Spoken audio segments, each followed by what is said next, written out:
नमस्कार दोस्तों, आप सभी को तो पता ही है जिस कलयुग में हम जी रहे हैं इसमें 100 साल तक जीना एक बहुत बड़ा चमत्कार है। पुराने समय के लोगों की बात जाने दें, वह लोग 110 से 120 साल तक आसानी से सभी जीते थे। लेकिन अब इस घोर कलयुग में ज्यादा से ज्यादा 80 से 90 साल तक जीना मुश्किल है। आज के समय में बहुत कम लोग आपको दिखेंगे जो 100 बसंत देख पाते होंगे। और तो और जो अच्छे लोग होते हैं वह अपने परिवार को आधे रास्ते में ही छोड़कर चले जाते हैं। बड़े बूढ़ों की जुबान से आपने सुना होगा कि अच्छे लोगों को भगवान जल्दी बुलाते हैं। लेकिन क्या कभी आपने विचार किया है ऐसा क्यों होता है? ऐसा होने का क्या कारण हो सकता है? जो लोग दूसरों की मदद करते हैं, दूसरों के दुख दर्द को समझते हैं, पुण्यात्मा होते हैं, उनको दुष्टता दुराचार करने वाले दुरात्मा से ज्यादा कष्ट क्यों मिलता है? अर्थात अच्छे लोग जल्दी क्यों मृत्यु को प्राप्त करते हैं? अगर आप इन सभी प्रश्नों का उत्तर पाना चाहते हैं तो हमारे वीडियो के अंत तक बने रहें। और यदि अभी तक आपने हमारे चैनल द हरियर टेल्स को सब्सक्राइब नहीं किया है तो चैनल को सब्सक्राइब करके बगल वाली बेल आइकॉन बटन को जरूर दबाएं, ताकि ऐसी ही इंटरेस्टिंग वीडियो आपको मिलती रहे सबसे पहले। मित्रों, धर्म कोई भी हो, हिंदू, मुस्लिम, सिख, ईसाई, लेकिन सभी धर्मों में बताया गया है कि जिसका इस धरती पर जन्म हुआ है उसकी मृत्यु भी निश्चित है।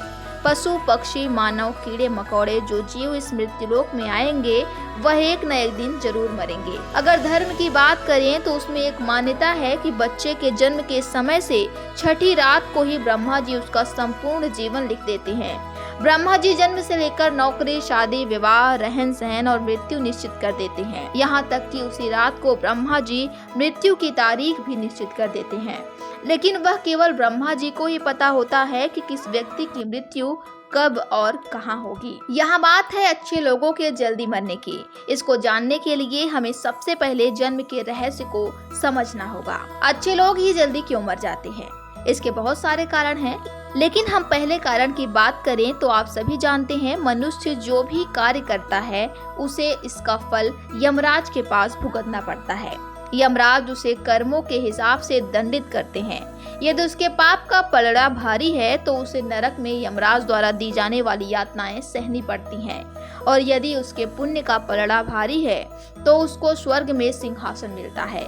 यही क्रम युग युगांतर तक चलता रहता है, जब तक व्यक्ति को श्राद्ध कर्म के द्वारा मोक्ष की प्राप्ति नहीं हो जाती।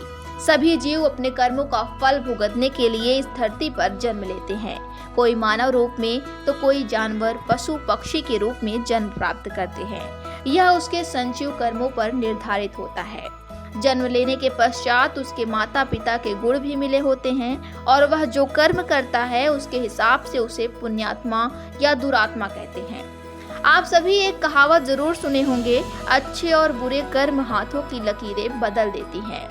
इसी प्रकार मृत्युलोक में अच्छे बुरे कर्म के अनुसार जीव के पुण्य पाप भी घटते बढ़ते रहते हैं।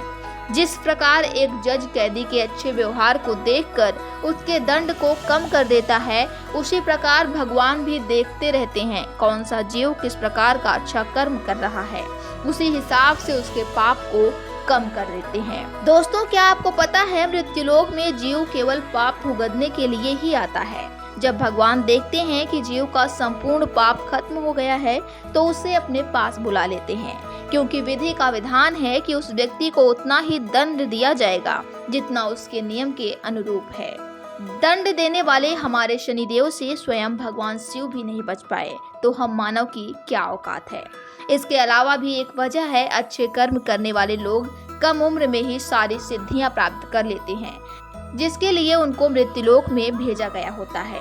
हिंदू धर्म की मान्यता के अनुसार भगवान ब्रह्मा अच्छे व्यक्ति को किसी न किसी उद्देश्य के लिए ही भेजते हैं।